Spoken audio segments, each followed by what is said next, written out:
The self-questioning nature, I think, is an important thing because you were saying like this confidence, but at the same time this guilt or whatever. But I think like I feel like fewer, like not enough people question themselves. Right, like like because I do that all the time. Like I'll even like when I do a video, sometimes I'll like do the video and then afterwards I'll sit down sometimes and I'll like, well, do I really believe what I'm saying in this thing? And I'll have to like rethink it through and like either I've deleted whole videos or changed them, or even with like techniques, I've had students come in and say, Chewy, why are we putting the arm this way? And then like I'm sitting there like talking to them, like I don't know, I have to think about that for a while, So I think maybe it's a good quality that you have, is like a self-questioning thing, because I feel like some people don't have that. Some people are just like, I'm the shit, and just that's the way it's going to be, and whatever.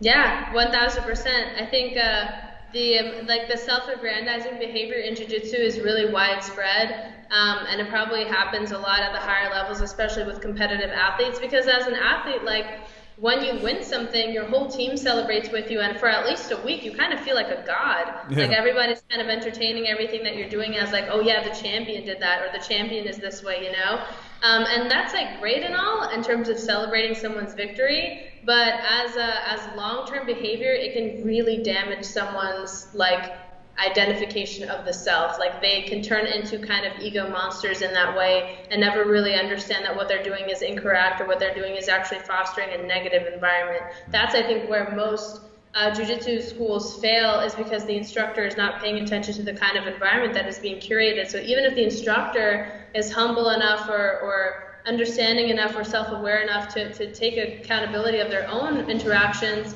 they will not take accountability for the actions of like immediately subordinate black belts or brown belts who are also kind of part of the higher hierarchy within the gym. And that's how a lot of like really inept and bad behavior will go unnoticed and unchecked in a gym. And that's, I think, where most gyms will fail, is they'll get to a place where the school is large enough that the instructor can account for all the things that are happening and all the interactions that are happening.